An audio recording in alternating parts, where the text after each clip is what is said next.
I mean, it didn't seem like it'd be this hard. I remember even talking to the incoming Democratic leader before I was even Speaker about ways that we could work together on a debt ceiling. Hakeem told me he was going to follow the president's lead. I went down to meet with the president right after becoming Speaker, as you all know, on February 1st. I said, let's sit down, let's work together. The Democrats, they could have lifted the debt ceiling prior to me becoming Speaker. They knew the outcome of the election already. They knew we were taking power.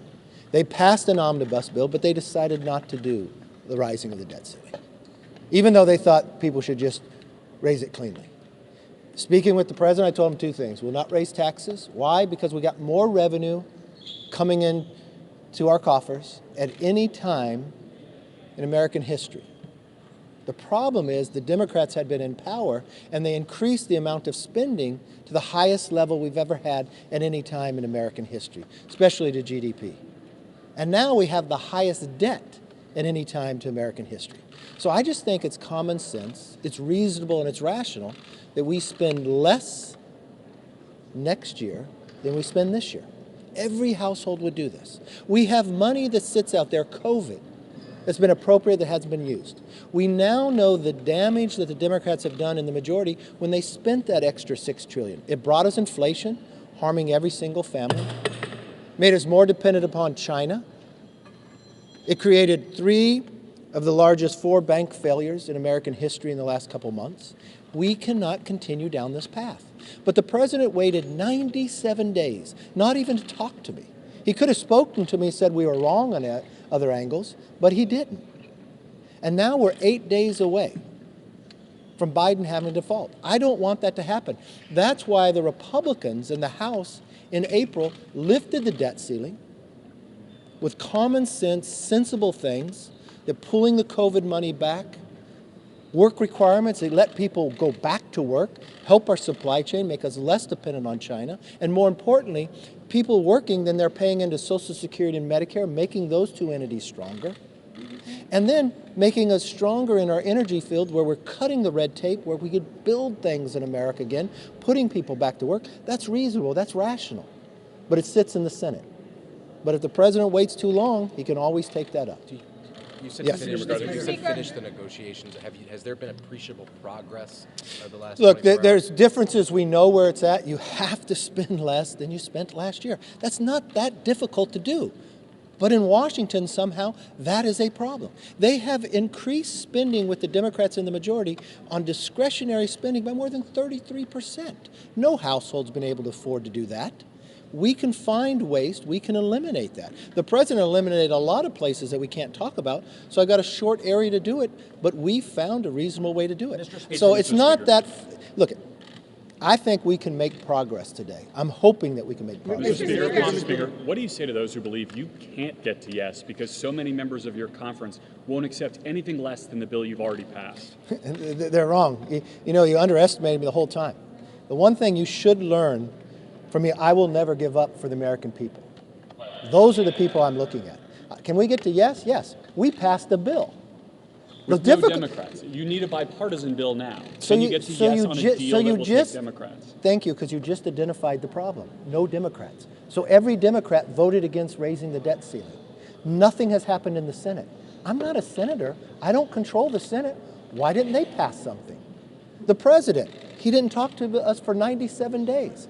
So don't blame me for reaching out to the Democrats, for begging the president to meet with me or trying to find it. And don't blame us, Republicans, when we put a reasonable bill together that we actually took Democrats' ideas. So when we put spending for government and increase it 1% each year to cap it, so the slow growth of government, so the economy can catch up, that was a Democrat idea. When we put work requirements in to help people get a job, that's something Senator Biden voted for and President Clinton signed into law. That was a Democrat-supported idea too. So it's not my fault that the Democrats today have become so extreme, so far to the socialist wing, that they are now opposed to work requirements, that they are now opposed to saving $1 less than you spent the year before. That, to me, really seemed that the problem are the Democrats. Mr. Speaker, but the White House says they're trying to meet you halfway. So, I mean, at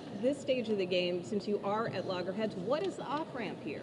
Look, the off-ramp here is to solve the problem, to spend less than we spent last year. That's not that difficult.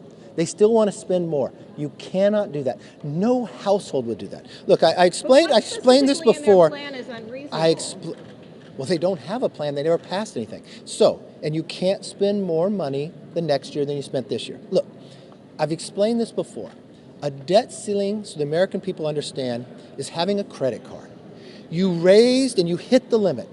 So year after year, you just kept raising the limit.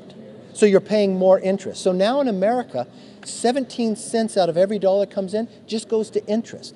But now you owe so much on your credit card. You have to pay it. But you owe more than you make in the entire year. So now for America, we owe more on our debt than our whole economy is worth, 20% more. So should you just raise the debt limit, or should you literally think, let's eliminate some waste? If we had spent money, billions of dollars, for a pandemic that money has sat there for 2 years, pull it back. If we can have a provision to help people find jobs, let's do that. If we can find a way that cut red tape to let people go back and build things in America and make us energy independent and not beholden to China, let's do that. That's all we're asking. We're being reasonable. Yes. The fact that you're going to need Democratic votes, probably in the House, definitely in the Senate. You have a Democrat in the White House. Why not offer a single concession beyond saying we're not going to default? We've offered a lot of concessions. The cap on the spending is a Democrat idea. The work requirement was a Democrat idea. I can't help it if the Democrats have become so extreme and now is a party of Bernie Sanders than the party where Joe Biden was elected. Joe Biden is the president of the United States. He is the head Democrat. But if AOC and Bernie Sanders is going to run their party, that's not my fault. I'm not even sure Bernie Sanders is a registered Democrat. Mr. Speaker, if the president does not agree to exactly what you want, are you willing to blow past this? Okay, first of all, your premise of your question is all wrong. When have I ever said you have to agree to 100% of what I want? All I've ever said to the president from February 1st, let's talk. There's only a couple things I will not do, Mr. President. I will not raise taxes. Why? Because we are bringing more revenue in, even to the GDP, not just to the 50-year average, but the history of America. Only 2 other times have we brought in 20% of the GDP, 1944 and 2000. I will not put a clean debt ceiling on the floor. Why?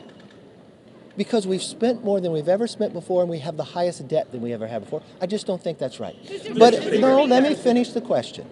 And then I said to the president, but everything else is on the table. For 97 days, he wouldn't talk to me. So we passed the bill. We're not getting everything in our bill. I'm negotiating with the president. We passed a bill that raised the debt ceiling.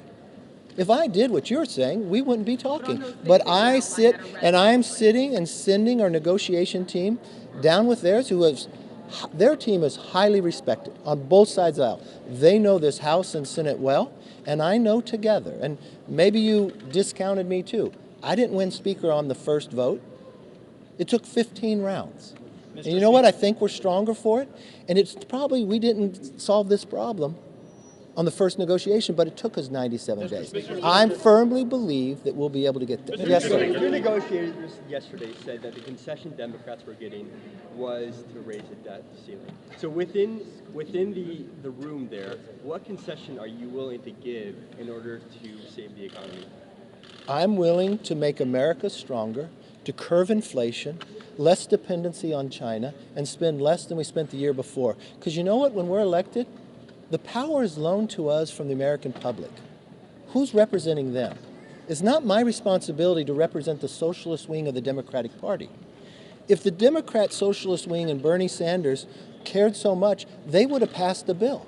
They would have done something on the border. It is not my fault they won't take action. It is not my fault that the president would not meet with me for 97 days. I'm sorry, but the moment he was willing to meet with me, I've been there each and every day. And I firmly believe we will get and solve this problem. Mr. Speaker, how much time will you give your conference to read the debt ceiling bill once an agreement is reached? 72 hours. Mr. Speaker, can I get clarity on that? Yes.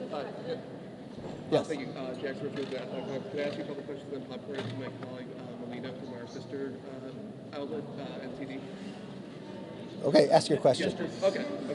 So, are you afraid that voters will blame Republicans for this crisis and any possible default? And what gives you hope that a deal can still be reached? Well, first of all, I don't think there'll be a default, and I don't see how you would blame Republicans. If there's any blame Republicans have, we're the only ones who acted.